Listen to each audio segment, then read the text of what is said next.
Good morning, everyone. We are about to launch into the Q1 market update webinar, but as is tradition, let's give everyone about 30 to 60 more seconds to join. So bear with me, and soon the show will be underway.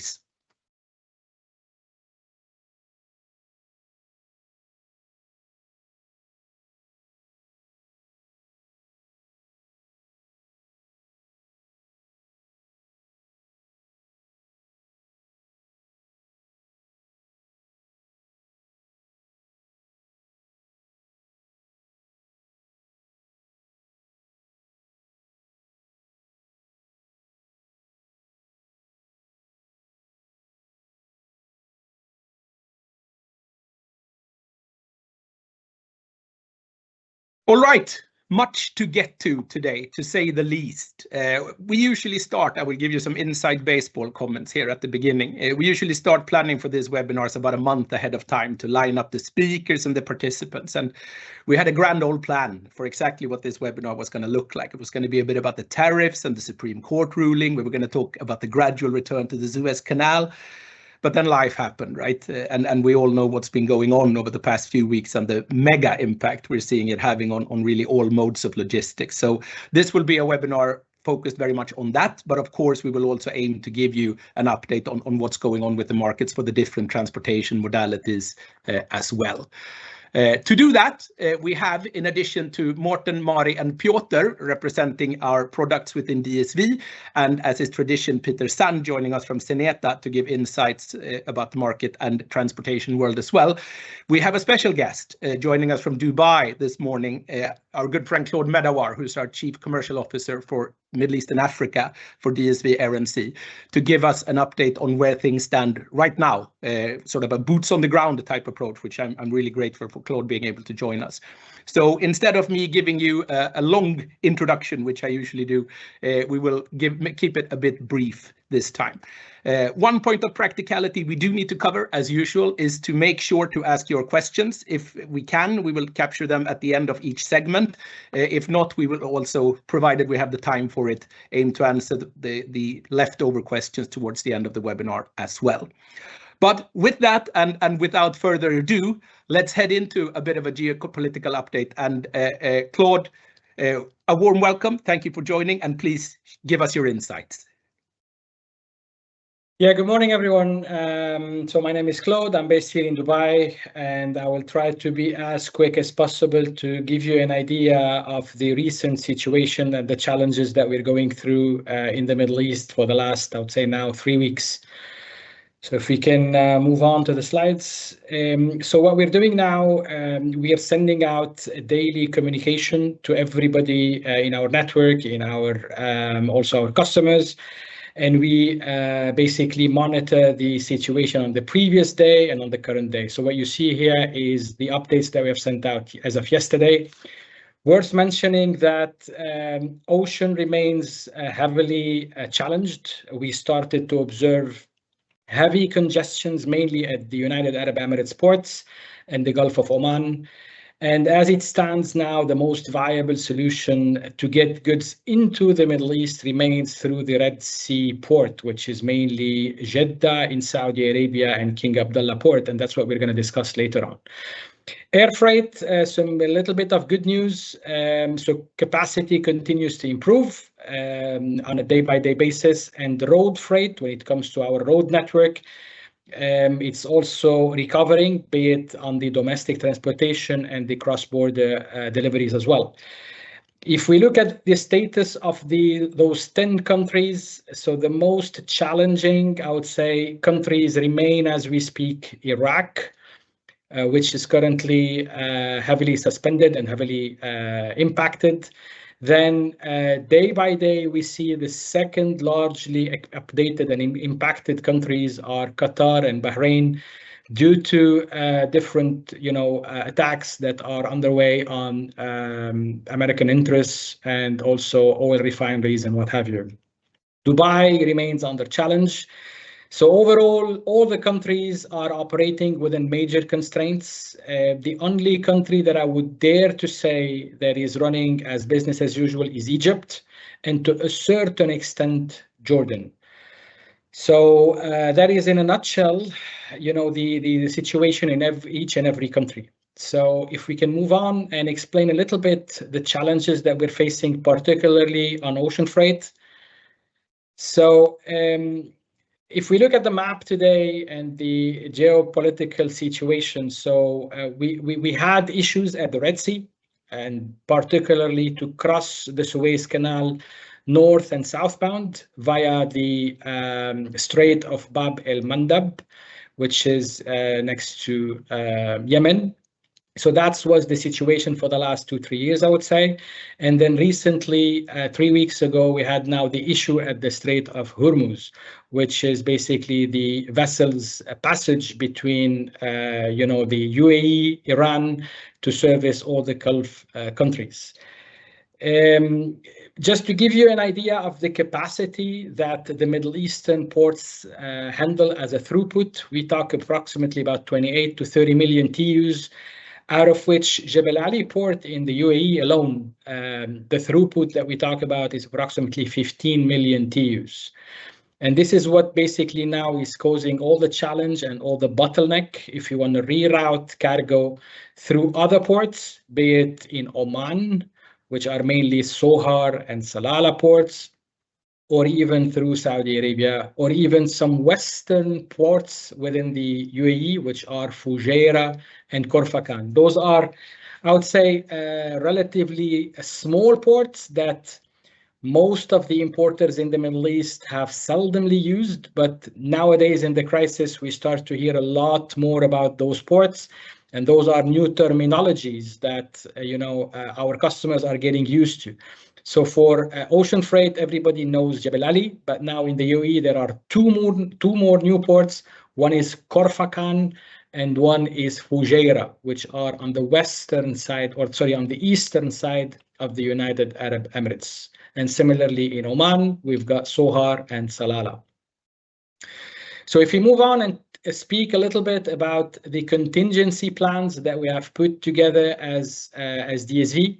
So the first contingency plan and the first, I would say, business continuity plan is to get the cargo into Saudi Arabia from multiple origins. So if we're talking Europe, the best solution is to move the cargo to Saudi Arabia, offload it or unforward it on trucks from any of those two ports, King Abdullah Port and Jeddah, all the way into the Gulf destinations. You will see the distance and approximate lead time. And as it stands today, despite the fact that DSV has 4 or 5 different business continuity plans, the most viable solution as it stands remains through Saudi Arabia. Noting that, the situation is highly volatile and changing by the day. I would dare to say changing by the hour. So, and that's what we have our boots on the ground, as we've mentioned at the beginning of the call. So we've got our colleagues at DSV in Saudi, and we've got our own DSV people in every single country within those affected 10 countries in the Middle East. So the second business continuity plan, as we have mentioned, is through Oman. And those are the 2 main ports that are still operational and are still functional outside. Similar to Saudi Arabia, we move the cargo into any of those ports and then we unforward them into the multiple destinations within the Gulf. There are still a lot of constraints when it comes to Sohar and Salalah. I mean, earlier this week, both 2 ports had massive strikes. They became unoperational for 1 or 2 days, but as of, I would say, yesterday or the day before, they're back to being fully operational.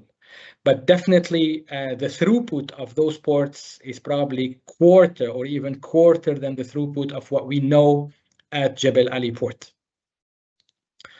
The third option remains through the UAE, and that's those 2 ports that I was talking about at the eastern part of the UAE. So the vessels that are discharging at those 2 ports are not actually crossing the Strait of Hormuz. So vessels are still calling those 2 ports, but what we're seeing is huge congestions and heavy congestions. There are vessels spending 8 to 10 to 12 days to be able to berth. So they're still remaining at anchorage, and we started observing long queues of more than 30 kilometers in the UAE of trucks waiting to get into the port to collect containers and then ship them out within the UAE and to other Gulf destinations. And the fourth BCP that we have developed is through Egypt. So Egypt remains fully functional. This is the only country which is still away from all the strikes and throughout of those, I would say, madness that is going on. So as long as, let's say, traffic coming from Europe or from any other origins, we are establishing two solutions out of Egypt. So a multimodal via sea and then truck from Egypt to Saudi Arabia and then unforwarded to the Middle East or to the Gulf destination. And the second solution basically is an all-road solution from Egypt. The trucks would be loaded on a ferry, and then they would continue their voyage into the multiple Gulf destinations. And then we still have, if I'm not mistaken, the last one, if we can move on. And that is now what we have deployed at DSV. It's a Ro-Ro service that would call Trieste port in Italy up to Damietta port in Egypt. The lead time by sea on this ferry ranges between 4 to 5 days. And then the trucks continue their voyage basically from Egypt on another ferry that goes into Saudi Arabia and then transported all the way to the Gulf. So that's basically the last updates that we have when it comes to ocean freight. A couple of points related to air freight. Again, the only, I would say, operational airports that we are heavily, I would say, deploying our contingency plans are mainly in Saudi Arabia and in Oman. So the most viable solution of both remains via Saudi. So the freight would move from multiple origins, land in the two airports in Saudi Arabia, in Riyadh or in Jeddah. Although there is a third airport in Dammam, which is at the eastern side, or in what we call in the eastern province, is not 100% operational and is under constraint and challenge due to the situation. So the solution remains Riyadh and Jeddah, either using a Saudi airline, a flight from, let's say, Europe into Saudi, or even deploying our own charters to move the cargo to Riyadh to then be unforwarded into the Gulf. Well noted on well noted on all those points, Claude, and much appreciated for giving the update on these myriad of backup solutions needed under current circumstances, right? Before we let you go, we have one question which we have gotten, which I think could be of interest to many participants, so to speak, and it's related to insurance coverage for your shipments, right? Where we know that some insurance policies are modality agnostic, whereas others are focused on covering for ocean freight. Many ocean freight also include air as a backup solution, right? But of course, some insurances do not cover road transportation or these alternative solutions that we have. How do we approach, of course, the customers or shippers need to be in control of their insurance policies, but how do we approach it from our point of view? Do we have solutions we can offer to cover that? Any thoughts on the insurance aspect, Claude, would be appreciated. Yeah, that's an excellent question. And I would say the main challenge that we've been facing in this region, apart from the strikes, is the insurance. So as we all know, the war risk coverage was basically revoked on the insurance policies. Hence, the vessels are not taking any risks still to cross the the Strait of Hormuz. But when it comes to DSV, we can and we are able to offer additional coverage through our own DSV insurance programs to cover that element, especially on the cargo moving or crossing out of Saudi into the multiple Gulf destinations. So this is on a case by case that we can definitely engage with our customers who are in need of an additional or an extra coverage during this situation. Excellent, Claude. Thanks very much for that and for the clarification. Last but not least, before we press on, Please stay safe. Best wishes for this thing ending as well as is possible, right? For you and the colleagues in not just in the UAE, but in the surrounding countries as well. And thanks very much for joining us today, Claude. Thank you so much for taking the time. Thanks for the invite. See you later. With that, we press on to more regularly scheduled programming, but I do suspect that some of it will be a bit influenced by what's going on in the Middle East anyway. So with that, let's set our sights slightly to the southwest of where I am in Gothenburg and look to Denmark for Morten Nielsen to give us a bit of an update from a DSV sea freight perspective. Thank you so much, Anders, and thank you, Claude, for the boots on the ground insights. It's always, even though you're in a troublesome region at this point in time, it's always nice to hear that there are possibilities to move the cargo. So thank you for this, certainly. And like Anders just mentioned, certainly I think everybody needs to understand and accept that we're a part of an ecosystem here when we talk about moving containers around the world. And certainly the region that we're talking about right now will always affect what is going on in the world, because Claude mentioned Khor-Fakkan and Salalah, and there are obviously a lot of transshipments going through those ports. So it might not be ports that usually import cargo to the Middle East, but there's a lot of transshipments going on. So I think that's just one important mentioning, because we are part of an ecosystem that runs on energy, which I will allude to in a couple of seconds, but it's also a part of an ecosystem where all of the ship systems, they function off each other and through the transshipment ports. So when we have issues in transshipment ports, we will have issues on several trades which will be affected. But we'll revert to that a little bit later, because we obviously all know that we talk about insurance, but we also talk about oil, we talk about energy as today a scarce resource. So when we look at the Middle East conflict affecting that, the cost will obviously increase. Cargo will be loaded on vessels, but if you cannot insure those vessels and you cannot insure the cargo on board, how will the carriers react in a situation like that? Some will act with a little bit of hesitancy. Others will impose further cost and be able to have their ships moving. Regardless of what happens, we will see a situation where we will have bottlenecks regardless of how we look at it. I just have a little bit of a slide here stating how, like Claude also mentioned, the UAE being one of the most important countries in terms of cargo moving through the Middle East. Obviously, when the UAE or other countries are affected, we will see other ports opening and other contingency plans put into work. But I think it's just very important to always understand that cargo flows when everything is open in a good and solid manner. But when we see bottlenecks, it's always something that will affect regardless of who you are and the different type of cargo or trade routes that you move your cargo on.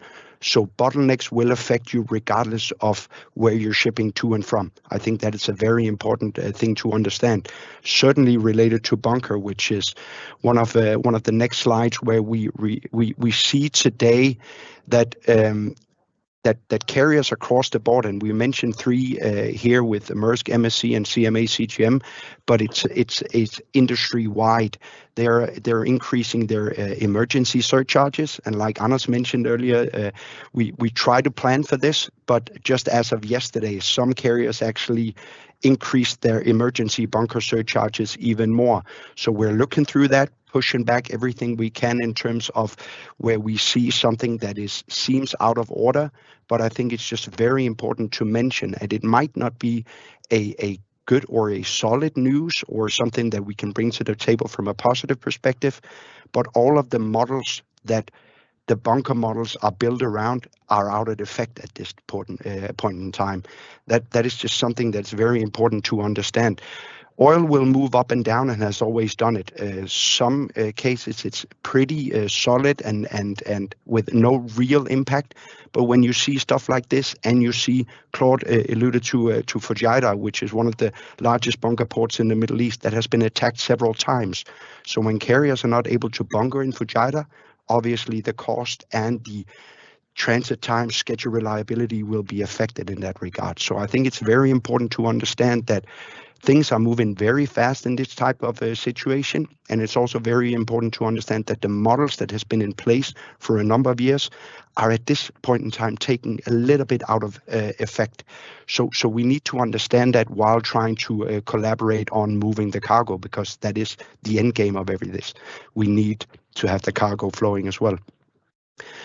Now we're stating the obvious, but I think it's also very important to understand on the next slide here that we're looking at a geopolitical crisis as well, right? Regardless of whether or not you're in the Nordics or in the UK or everywhere in the world, you will have different types of dependencies of the Strait of Hormuz. That has been like that for ages, and I think this slide shows it perfectly. And so when you see the Chinese also having a different type of relationship with Iran without sounding like a politician, they will obviously be affected in a different type of way than Europe or the US, certainly. And I'm not trying to state anything else but the obvious here. I think it's just very important to understand that different countries, different regions will be impacted by something where a important strait like the Strait of Hormuz is closed. And again, I'm trying to reach back to the terms that we are in fact part of an ecosystem here. So I think that's very, very important to understand that regardless of who you are, this will affect you. It also goes a little bit deeper in the next slide here, where we'll see different type of commodities which actually usually comes out of the Middle East.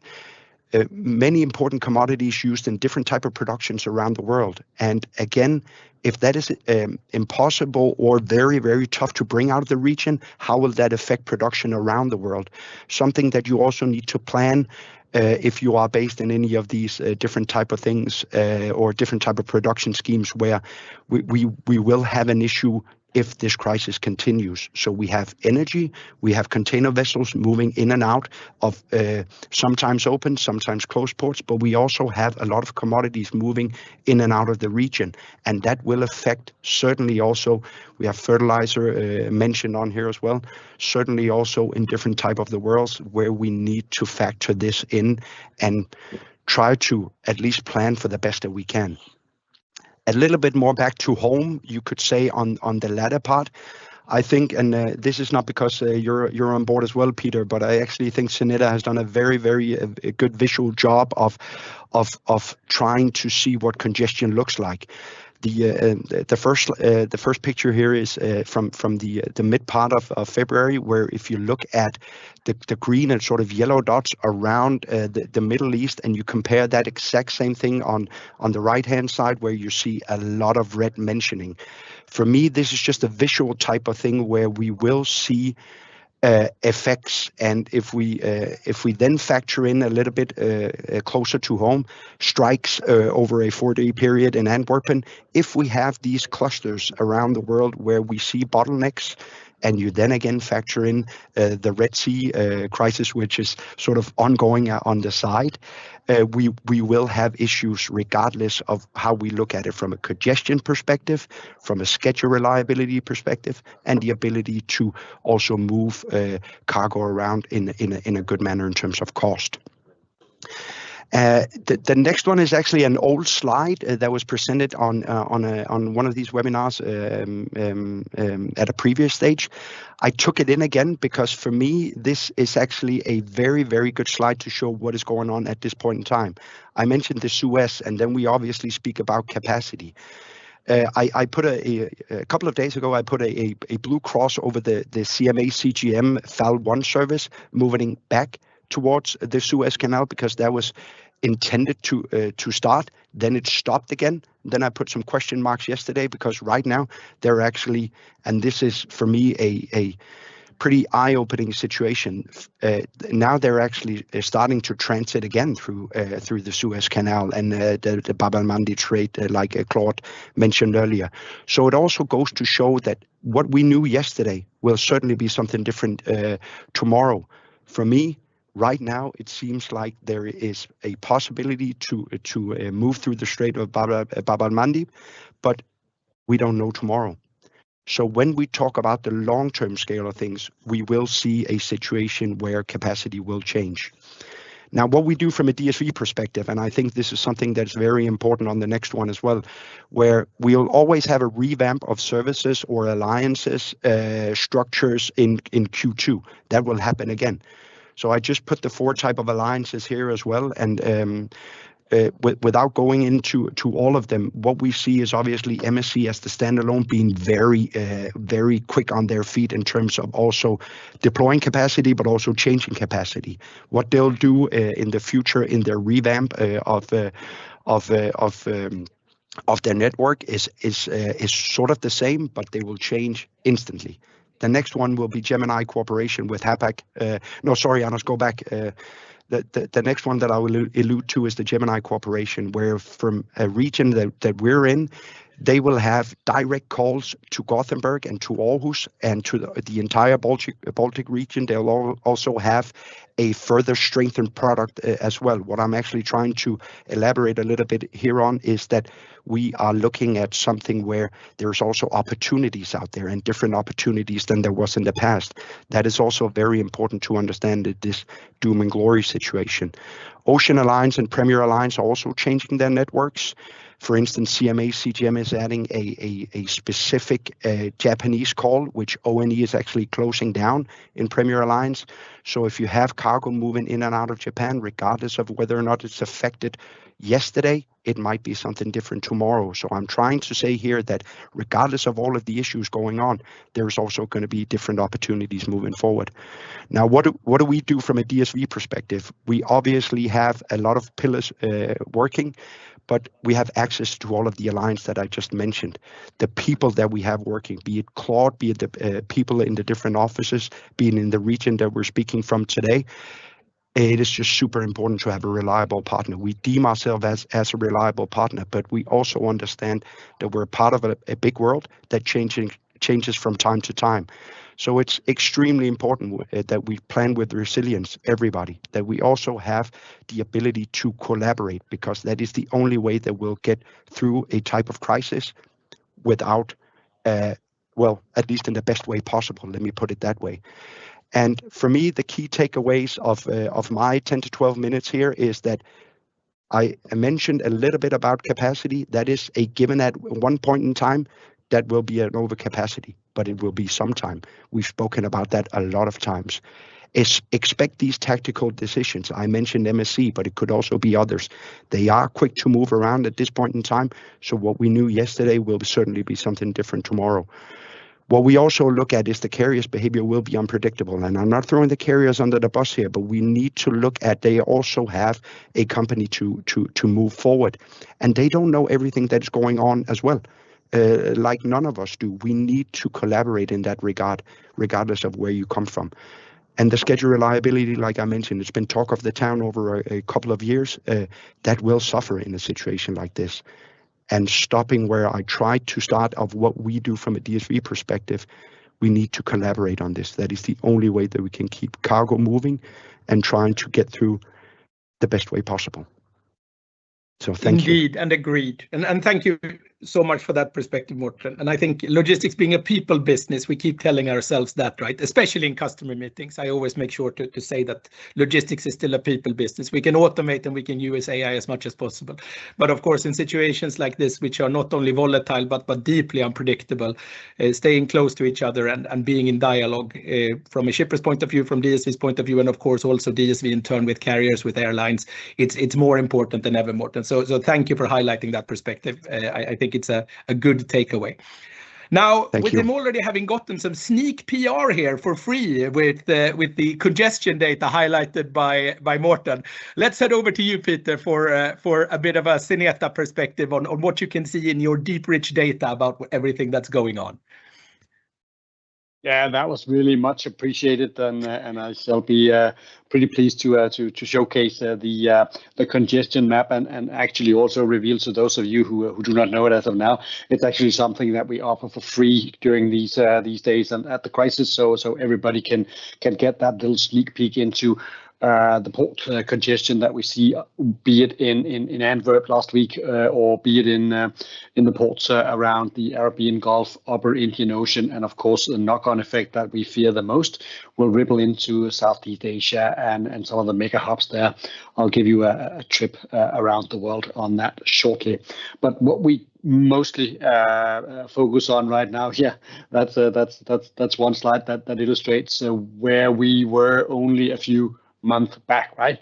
But you can clearly put a big fat red cross over what at least is on the top left corner, because what we basically had was a situation that saw some carriers dip their toes back into the Red Sea, with the abrupt end to that on the final Friday of February, when news broke that Maersk would, with immediate effect, get their services out of the Red Sea. 12 hours later, we knew why. So what do you do as a shipper right now? Well, definitely you get in touch with your logistics service provider, whether that's DSV, another forwarder, or carriers directly, right? And during times like this, you certainly find out, did I sign the right contract with the right people, right? So in order to also be able to inform that decision and that thought process, of course, take a look at your routine. You need to be on top of this on a daily basis, whether that's on the congestion map, schedule updates, services watch list, of course. Check out. Also, I'll give you another sneak peek into something that we're just about to break through at Xeneta with the ocean schedules, where you can go in directly to see also if there is anything that looks like a delay on where your cargo is intended to move. And of course, don't be afraid to give pushback, right? Forwarders may just be, say, cost pass through from carriers forking out various emergency surcharges these days. That seems what they are all about. But I'm sure you know it's not as simple as that. But for sure, ask for a breakdown, ask for a time limitation to something like that, because this is not Christmas. It is a tragic situation from a humanitarian perspective, first and foremost. But of course, there's a knock-on effect where nobody should benefit from that. Let me just take over the screen, jump into that infamous platform of ours, and let me start where Morten basically alluded to before. Well, what a difference a week makes, right? Dialing back to Antwerp on 11 March. 60% congested. That would be a severe congestion, right? But it's different now. So I scroll at the lower end of the map here, and I see, well, things are definitely better now. You also see in the gray line down at the square here, it has moved down to 25% in terms of congestion as we measure it right now in Antwerp. But let's look at some of those ports also mentioned earlier. Claude had a very good point with Corsica being one of the ports that definitely is attractive these days. And you can also see it may be attractive, but there is congestion at the seaside, at the land side, left, right, and center, right? You see Sohar definitely also being one that is volatile. We measure 100% congested right now. And of course, also one thing you need to be aware of here, average waiting time for a berth, 10.5 days, right? That is critical. Obviously, if you have the ability to sneak peek in here with a premium, you can also look at how that has developed. But some of these have gone up from only a day and 2 weeks ago to where they sit now, 10%, right? So sorry, 10 days. Of course, also an attractive option for frustrated cargo, whether that is a deliberate choice by the shippers, whether it's end of voyage decisions by the carriers, or it's a part of any other option and offer in the market. You heard from Morten just before, at least in terms of how it can be solved, but we see many different offers right now from carriers direct or forwarders in terms of not only ensuring that frustrated cargo that was on the way into the Arabian Gulf at the point of time of crisis, could it end up at its port of destination originally at any point in time. There's a hefty price tag to that. We can fork out $3,000 for that kind of service, but hey, it's something that you need to of course get in touch with anyone, forwarder or carrier, in order to ensure that that things get moving. We have focus also now at Colombo, of course, the port of Colombo itself. We are moving up, right? You can see here down. This is basically since the start of the crisis in February. So we're right now peaking in Port of Colombo, key transshipment hub. You see 16 ships waiting. Average waiting time, not critical as of yet, but it's definitely one to watch out for. If you're moving goods on MSC, you would probably look at the Hambantota. It's a much smaller port, so you can see it's pretty volatile, but it seems to be either massively congested or not at all. So definitely this map gives you an idea of where would I potentially be interested in moving my cargoes into. Did I miss Nava Shiva? 2.3 days of waiting time, 50% right. Finally on the map here, and then I will leave it for you to dive into that yourself. Obviously, one of the main ports we are focusing on here, Tanjung Pelepas, the key hub of Gemini, currently doing fine, but you can also see it's volatile. And in the earlier days here, like the first 2 weeks of this crisis, congestion were much more severe. We know what happens if Singapore gets overly congested. We saw that with the doubling of rates in the second wave, impacting us with the original Red Sea disruption back in the early days of 2024. So we really wouldn't want to see that knock-on effect or ripple back to a congested Singapore, because that would of course also really be impacting the North American shippers and the Transpac with the massive importance of the transshipment hub here. Let me dive into our platform, of course, also to give you a bit of insights into some of the earlier movements here, and just to be aware that, of course, these are all average rates. I'll give you a little bit of a sneak peek into what we see on top of that, because it's probably no surprise to you, regardless of this is not a point in time where premium services are being forked out like during COVID years with a diamond tier from MSC and stuff like that. This is just average to move your cargo. Of course, there may be some emergency surcharges baked in to the short-term market here, but you can clearly see the closer you get to the epicenter, the more severe the development have been. I'm just looking at the most recent 1 month here, and you see into Nava Shiva, very attractive alternative. It's not on the Arabian Peninsula, so it's not as the preferred choice if you want your cargo to find its original destination anytime soon. But this is like the safe bet for you if you can afford to have a cargo sitting in India. We know also Gulf Chain Alliance have basically set up a shuttle connecting Nava Shiva to Alpha Khan only a month ago, but we still have not seen ships deployed on that service. I'm not really sure what they're waiting for, but at least the demand for that will be there, and it is right now very high in demand, mostly of course when it once again become more safe to enter the Arabian Gulf. We see also the knock-on effect. I'm sure Anders will appreciate that. I've chosen Gothenburg down here, and you can see why is China Gothenburg impacted.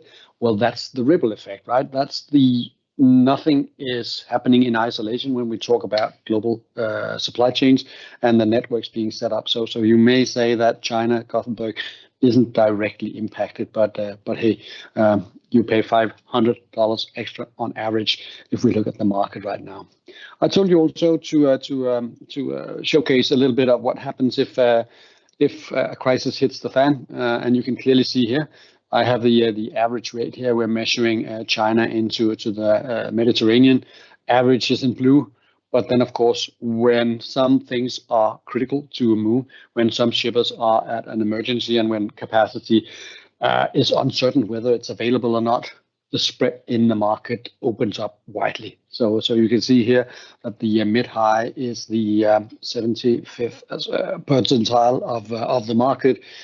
So this is basically also a fine indication of the fact that there may be an average price to pay out there, but there is definitely also room for someone to pay up. So of course, that's an indication of the uncertainty as we move on. Some of the things that we also alluded to from Xeneta perspective in the early days, what are the knock-on effects also operationally when we look beyond that of rates? Naturally, deteriorating schedule reliability, and it should come as no surprise also longer transit times. An illustration here, Far East to North Europe again, as you can see our forecast in terms of longer transit times in the coming month. We're aiming for 56 days, up from a current average of 52. So again, you clearly see, and you can plan for that. Of course, if you have critical cargo on the way, if you want to avoid that delay in your assembly lines or managing your inventories, obviously this is critical information.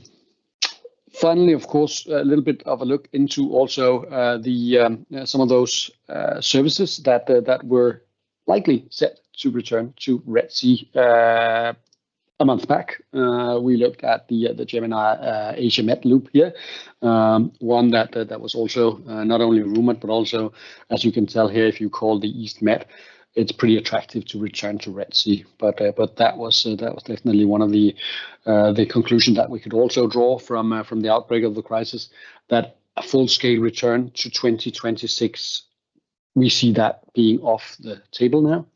We have a scenario that looks like elevated, say, crisis levels for rates, for reliability, for transit times.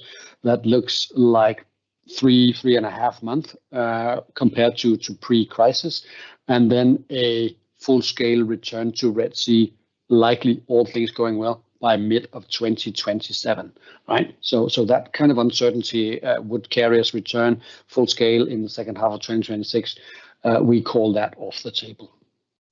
Let me just also, now I wanted to show you this one, if I can get in here. Hang on a moment.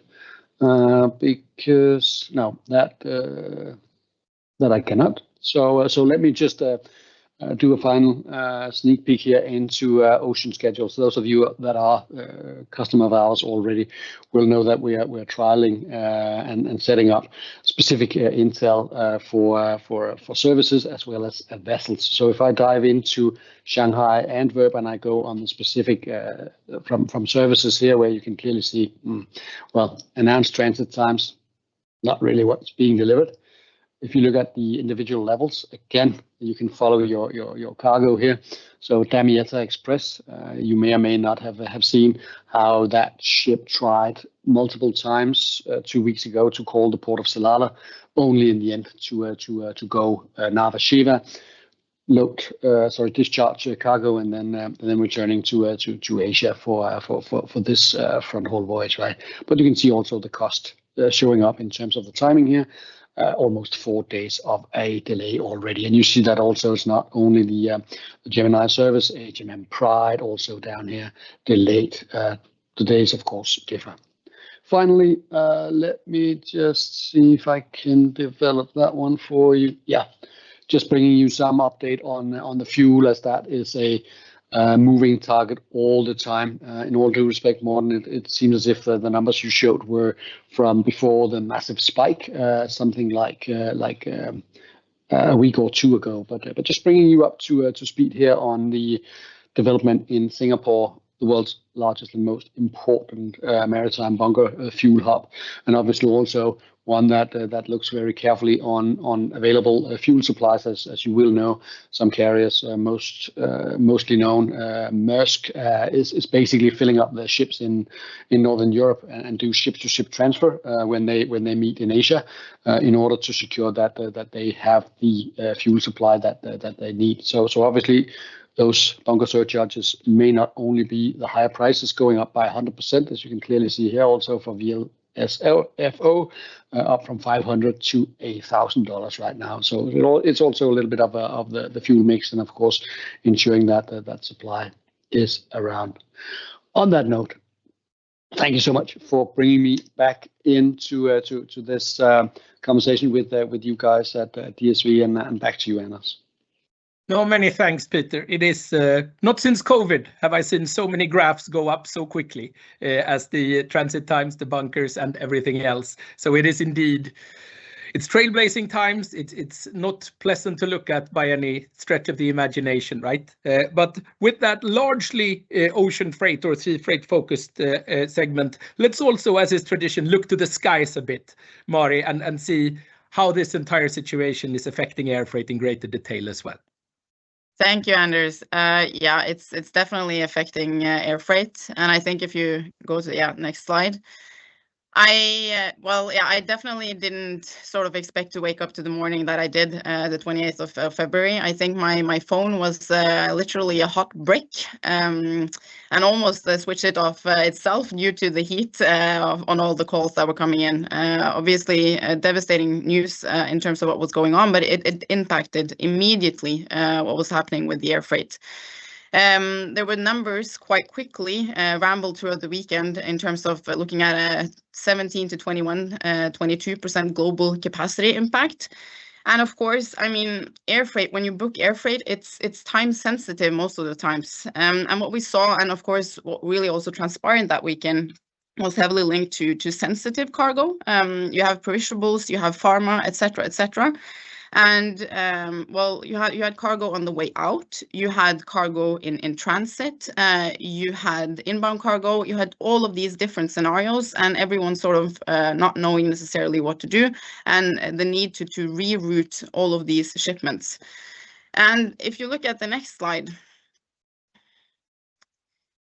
what's also, of course, then interesting to see, again, the Gulf carriers being so important in terms of the global capacity. 13% is linked and combined up towards what we see. Qatar and Emirates, Claude, you already mentioned those, being huge carriers, and they have their hubs based in Doha and in Dubai. And when they cannot move, their operation is not based on a point-to-point, it's based on their hubs. And when they have equipment and they have crew and whatnot also stranded across, this gives a huge impact. And again, the continued sort of also airspace closures that we've also seen. Next slide. And what's fascinating, again, I like to be on the podium, but Norway being on the top 3 spot of the largest sort of impacted country in terms of the Gulf carriers. This is, of course, due to the perishables exports out of Norway, where we're heavily linked to these carriers, but then seeing the numbers as high as 28%, of course, this gives a huge impact. And then the next one. Which has been, of course, good to see. And Claude, happy to see that you also commented on it, is also how this is now developed in terms of course, especially Dubai opening up again. And seeing capacity then being put back into the market. This slide is slightly old, but again, we see these numbers on the rise as we go. Also, of course, Qatar being still closed, but then operating slightly again from what we see. But again, mostly recreational flights and some cargo. But again, yeah. And what I also wanted to highlight, I know I'm a bit short on time, Anders, so I'm running through quickly here, but it's important to also understand how these flights are now moving, because again, not being able to use the regular airspace and the regular traffic, it's being mostly rerouted into this corridor that goes through Azerbaijan. This is now approximately 150 kilometers wide, and you can look at it as sort of as a highway. It's weird to sort of talk about airplanes as a highway, but it's heavily congested, which also leads to capacity and also disruptions further ahead. And then you have also flights, of course, rerouted, and you see on the slide here. Well, when you reroute them to Saudi Arabia, the distance then increases by 15%, and then also increases the block hours on the flight, and then also this impacts cost, which is again, if you go to the next slide. Yeah, I think, well, next slide again, we'll just jump to that, Anders. Yeah. And again, increasing costs is then, of course, what we see.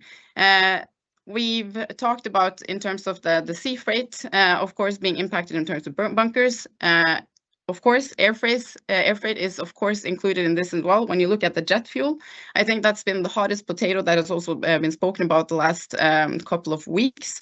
If you look at a neutral sort of monitor, if you look at the IATA jet fuel monitor, we've seen, I think the first real spike was up 58%. And then on Monday, we saw another increase in 11%. So this is, again, moving fast. And when we see, again, a key takeaway is also to understand how this will unfold going forward in terms of the long-term impact when it comes to the fuel. And not necessarily just the fuel itself, it's the structural capacity loss, and it's also a ripple effect into the market. And you saw also other commodities, as Morten mentioned, being impacted. I want to mention aluminum as one, not being able to be sourced out of that region right now. Also then changing patterns and also eating up capacity in other sort of hubs and spots going out when it comes to air freight as well. We see an increase in requests in that matter as well. And if you go to the next one, I think, yeah, again, Anders, you've been looking forward to this picture. Of course, when I spoke the last webinar, we highlighted a lot of these spots in terms of what we saw going into 2026. We've already sort of can hack off a lot of them already happening. Airspace closures, and we've also seen a lot of issues with weather disruptions in both January and February, heavily impacting air freight traffic. We have the strikes and the bottlenecks. Just last week, Lufthansa had a pilot strike. The tariffs are still a question when you look at what is discussed there. So yeah, Anders, it's still a disrupted landscape, and I think I looked a little bit like this during COVID as well, but this is also a bit of my face these days. No, thanks a million, Mari. And as usual, no matter the state, you tend to look better than I do anyway. And the reason we put you in the second to last slot is usually because you are able to adapt and go fast, but still cover the essentials. And today certainly was no exception to that. So thanks a million, Mari, for joining as usual to give an update on the air freight side of things. With that, we press on to our last segment of the day, which is covering road freight from a European perspective, which means that essentially slightly less of a Middle Eastern impact, but I would expect that fuel and other things, Piotr, it does affect you guys a little bit as well. So with that, over to you for an update on the road freight side. Yeah, thank you very much. Yeah, of course, the fuel prices really affects all of our operations. And of course, the demands of speed also is a big demand. That so I will try to keep this pretty fast. But we can go to the next slide. I just want to go through a snapshot of the regional markets and then some deep dives regarding battery electric vehicles and weather pressures, and also the integration. As you probably know, DSV has bought Schenker, and in Europe that is quite a big thing, and I will come into that. So if we look at the economic development, we can see that Eastern and Southeast Europe has a strong momentum with growth, 2%, and even more in Turkey. We can see that in the big Western countries, we don't see the same growth, but still from 0 to 1%. And in the Nordics, up to 2.4%. So we know that there will be a demand of capacity, of course, in the network. We see also that inflation returned to 2% levels again.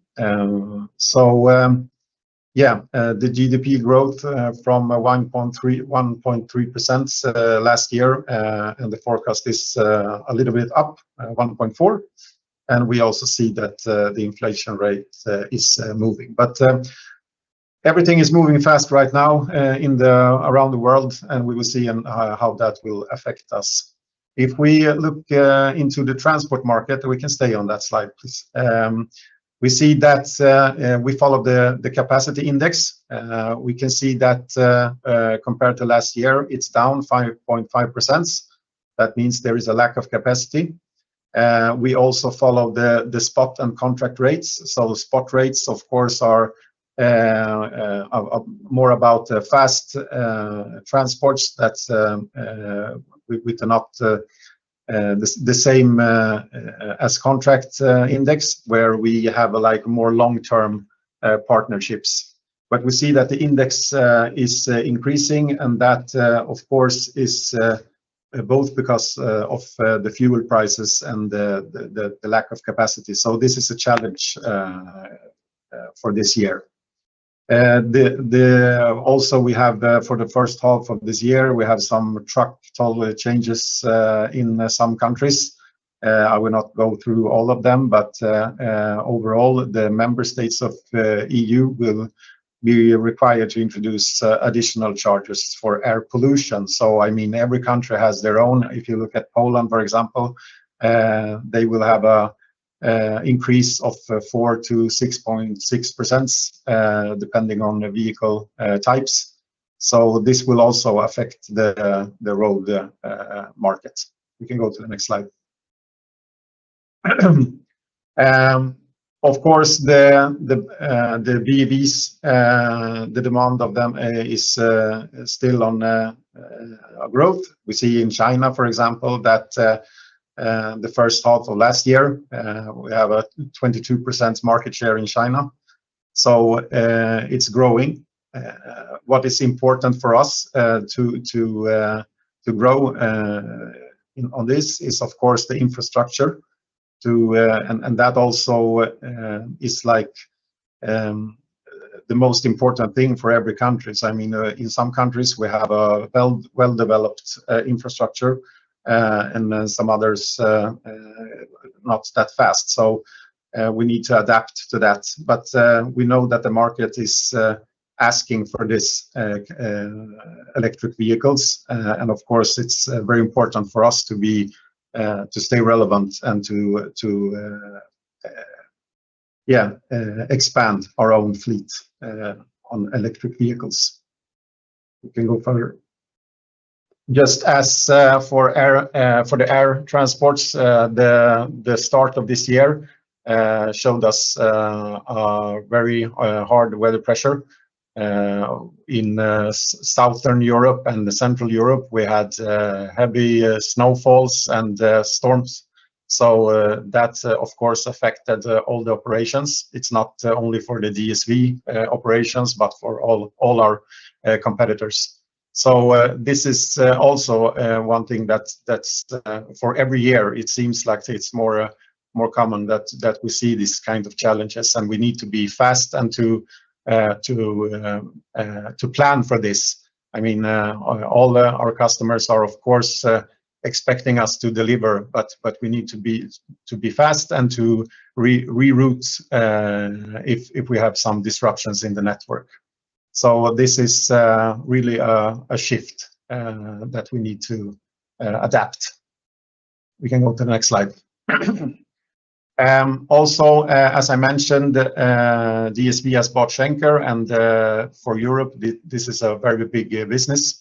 We have the groupage product with our pallets that are being transported through our terminal networks, around 350 to 400 terminals in Europe. So, and also the direct product, the full truckloads and the less than truckloads.